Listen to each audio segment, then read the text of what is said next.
Hello YouTube, hope you're doing well. So again, a video about opening traps, and today I'm showing traps on the French defense, this very nice, uncompromising defense. This first trap occurs in the Alekhine Shatar variation, which is already a sharp gambit, very double-edged. So if you don't know this line, it starts with e4, e6, d4, d5, standard French defense position. Knight to c3, knight to f6, bishop g5, bishop e7, e5, knight to d7, completely standard position, and h4. So if you don't know this move, the idea is that it's a gambit.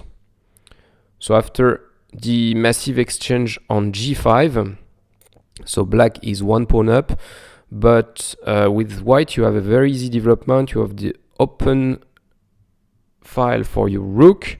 You will be able to develop your bishop on d3, and usually you develop your knight here through h3, attacking the queen, and then f4. So all in all, very easy play for white in this variation.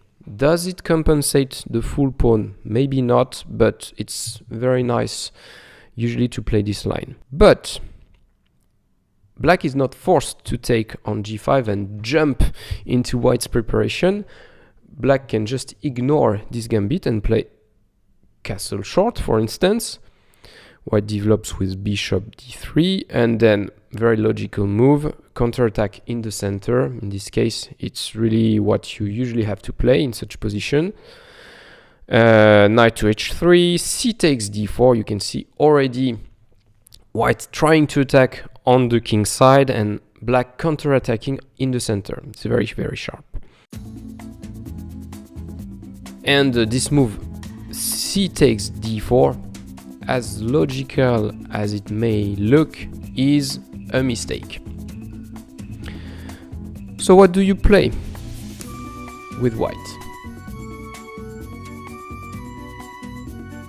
Here I'm giving you a little more time because it's not so easy to find.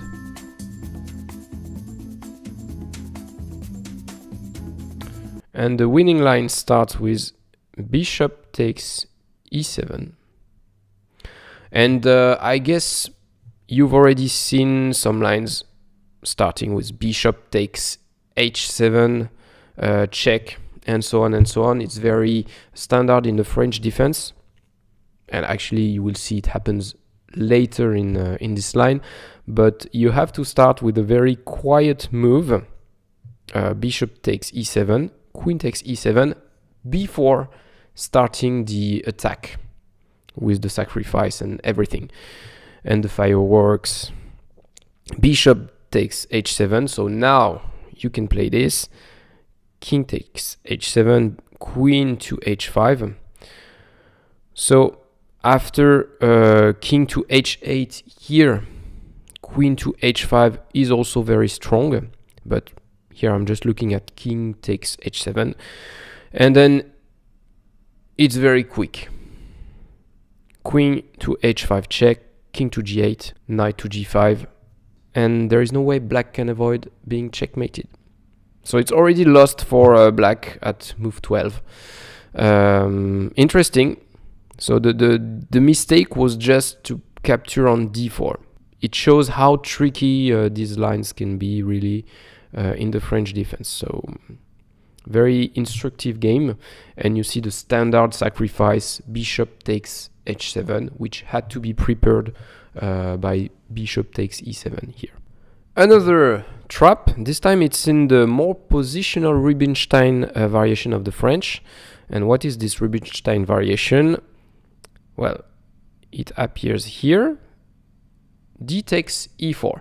It's a playable line, really, and it's known for offering quite a restrained play for black. So it's very solid, but not very active for black. Some people like to play this way. So you play knight takes e4, of course, then knight to f6 with black. Black really hopes here to exchange as many pieces as he can, because when you're lacking space, you have to exchange some pieces.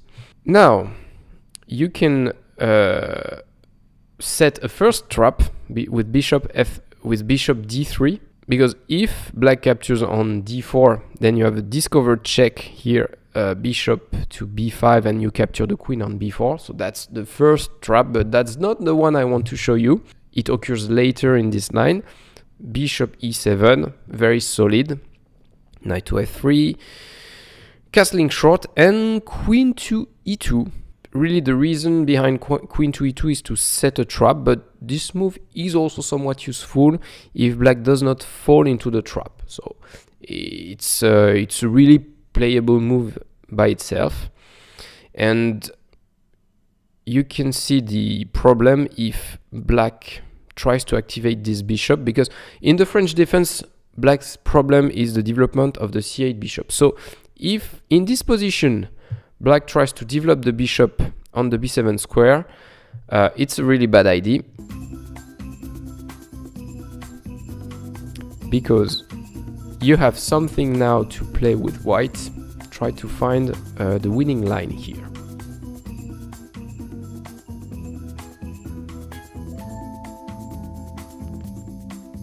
You simply play here knight takes f6 check, bishop takes f6, and then queen e4, double attack on a8, and of course checkmate on h7.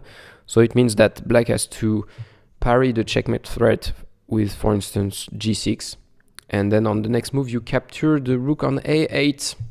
So too bad for black. You're already winning with one rook ahead. It's of course completely winning.